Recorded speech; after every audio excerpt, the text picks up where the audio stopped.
Hello दोस्तों, मैं मुकेश सिंह परयार आपका हार्दिक स्वागत करता हूँ स्टडी विथ एमआर क्लासेस पर।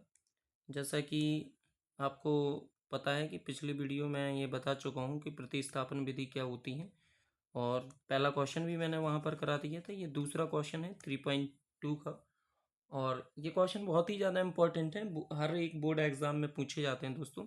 तो मैंने इससे पहले आपको बताया था कि प्रतिस्थापन विधि में दो आपको इक्वेशन दी जाएंगी, दो समीकरण दिए जाएंगे, और दो समीकरण में किसी एक समीकरण को लेकर और उसमें से किसी एक चर का मान निकालकर दूसरे समीकरण में रखना होता है।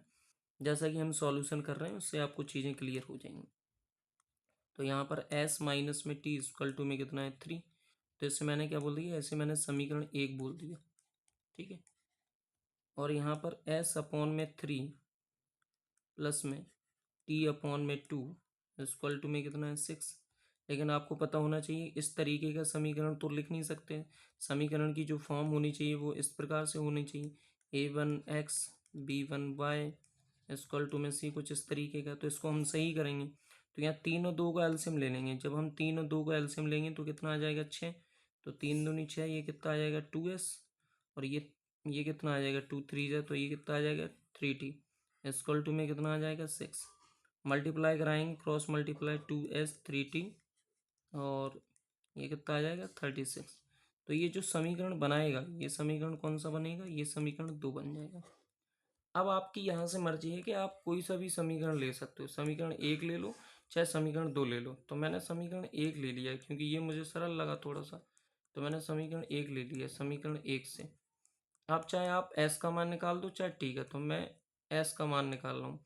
s का मान क्यों निकाल रहा हूँ, क्योंकि मुझे माइनस को प्लस करना है। तो s माइनस में t इक्वल टू में 3। तो t को मैं उस साइड ले जाऊंगा तो क्या होगा प्लस में। तो s की वैल्यू जो आ जाएगी 3 प्लस में t आ जाएगी। s की जो वैल्यू आएगी वो क्या आ जाएगी 3 प्लस में t।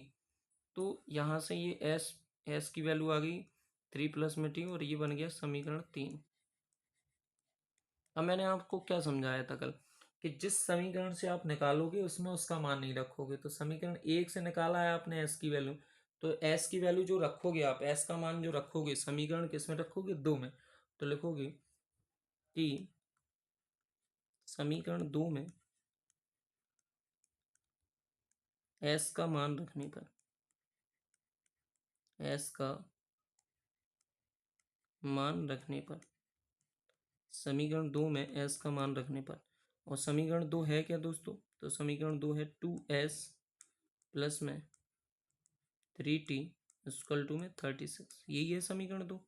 थोड़ा सा देख लेते हैं, देखो यही है समीकरण 2।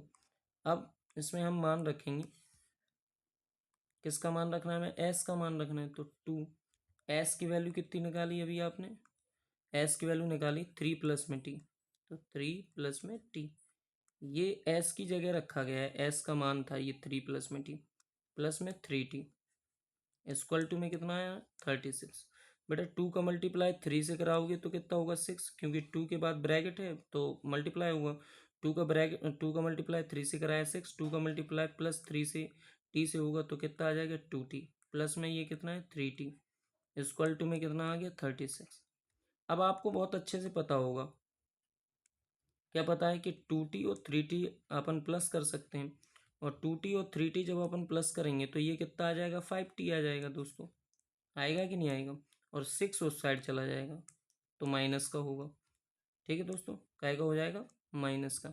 अब आगे बढ़ते हैं, तो यहाँ से जब हम t की वैल्यू निकालेंगे तो ये 5t, यहाँ से कितना बचेगा 30, और कोई चीज़ गुणा में होती है तो कहाँ जाती है भाग में, तो 5 नीचे आ जाएगा, कैंसिल आउट होगा 6 आ जाएगा। तो t की जो वैल्यू आई वो कितनी आ गई 6 आ गई। टी की जो वैल्यू आ गई वो कितनी आ गई 6, लेकिन अकेले टी की नहीं निकालनी है, एस की भी निकालनी है दोस्तों। तो यहाँ से लिखेंगे कि समीकरण 3 में, समीकरण 3 में टी का मान रखने पर, टी का मान रखने पर, एक मिनट दोस्तों,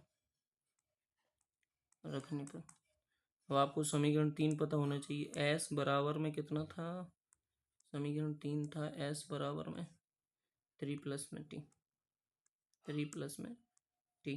तो एस 3, टी की वैल्यू कितनी है 6, तो यहाँ से एस की वैल्यू कितनी आ गई 9।